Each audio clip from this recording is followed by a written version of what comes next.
Surat crime બ્રાન્ચની team 21 વર્ષથી Varachha police મથકમાં વાહન ચોરીના ગુનામાં નાસ્તા ફરતા રીઢાને રાજસ્થાનના સિવાના ગામમાંથી ઝડપી પાડ્યો હતો। ક્રાઇમ બ્રાન્ચની ટીમ નાસ્તા ફરતા આરોપીને ઝડપી પાડવા મેદાને છે, ત્યારે ક્રાઇમ બ્રાન્ચની ટીમ બાતમીના આધારે વરાછા પોલીસ મથકમાં છેલ્લા 21 વર્ષથી ચોરીના ગુનામાં નાસ્તા ફરતા રીઢા એવા રાજસ્થાનના સિવાના ગામમાં રામદેવ પીર મંદિરમાં સાધુનો વેશ ધારણ કરી રહેતા ચોર એવા છેલસિંહ રામસિંહ હવૈયાને ઝડપી પાડ્યો હતો અને તેને સુરત લાવી તેનો કબજો વરાછા પોલીસને સોંપવાની તજવીજ હાથ ધરી હતી।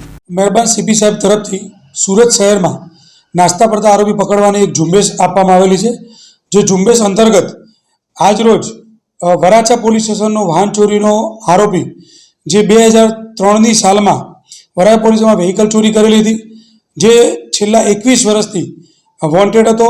એ આરોપીનું નામ છે છેલસિંહ રામસિંહ ગવૈયા, મૂળ રહે સિનેર, તાલુકો બાલોતરા, રાજસ્થાનનો રહેવાસી છે, જે છેલ્લા 21 વર્ષથી વોન્ટેડ હતો।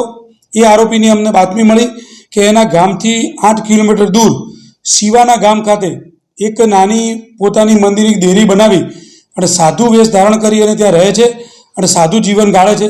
આવી એક બાતમીના આધાર પર ક્રાઇમ બ્રાન્ચની ત્યાં ટીમ જઈ અને એને પકડી લાવી આજરોજ વરાછા પોલીસ સ્ટેશનને સુપરત કરે છે આગળની તપાસમાં। આ આરોપી 2003ની સાલમાં વરાછા શાક માર્કેટમાં મજૂરી કામ માટે આવેલો હતો। એ 3 આરોપીઓ ભેગા થઈ અને એક બાઇક ચોરી લીધી પૈસાની જરૂરિયાતના કારણે, જેમાં 2 આરોપી અગાઉ પકડાઈ ચૂકેલા હતા અને આ આરોપી છેલ્લા 21 વર્ષથી વોન્ટેડ હતો, જેને આજરોજ ક્રાઇમ બ્રાન્ચે પકડી અને વરાછા પોલીસ સ્ટેશનને સુપરત કરેલ છે। જેને પકડાયો છે તો સાધુ વેશમાં દેખાઈ રહ્યો છે, તો બેક હિસ્ટ્રી શું સામે આવી છે? એની બેક હિસ્ટ્રી કંઈ નથી। એ મજૂરી કામ કરતો હતો અહીંયા વરાછામાં અને એના પછી બાઇક ચોર્યા પછી એના ગામ જતો રહેલો।